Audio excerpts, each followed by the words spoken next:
bibaye mu gihe mu mpera z'icyumweru gishize leta zunze ubumwe za Amerika yavuze ko ihangayikishijwe bikomeye no kurenga ku masezerano y'agahenge guhera ku itariki ya 20 z'ukwezi kwa 10 na M23 iregwa gushyigikirwa n'u Rwanda ndetse yafatiwe n'ibihano na Amerika ndetse na Loni. Inkuru yo ku rubuga rwa BBC muragizwaho na Florentine Kwizera.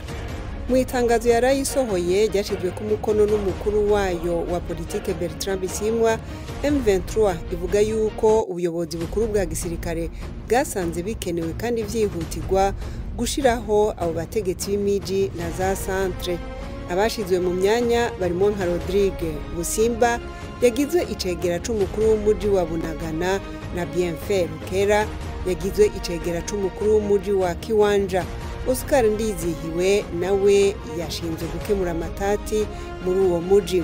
Naye Jose Zahabu yagize icegera c'umukuru w'umuji wa Rubare, niwe mugore umwe rudende mu bategetsi 17 bashizwe mu myanya mu bice birimo na centre za Kibirizi, Nyanzare na Mweso. Mu kwezi kwa mbere uyu mwaka umugwi M23 wari washizeho abategeka akarere ka Rucuru hamwe n'abakuriye Bunagana, Kiwanja na Rubare muri Rucuru.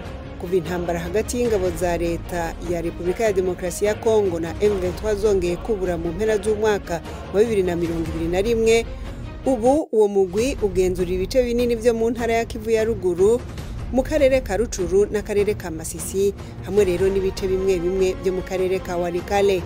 Ishirahamwe mpuzamakungu ONU rivuga yuko abanyagihugu hafi 7,300,000 bataye ibyabo bagahungira ahandi imbere muri Kongo mu myaka myinshi ishize yaranzwe n'umutekano muke. Abo bakaba bigandemwo abo mu burasirazuba bw'ico gihugu.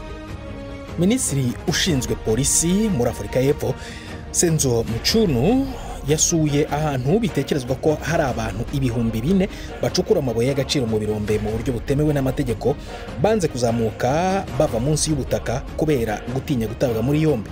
Ipolisi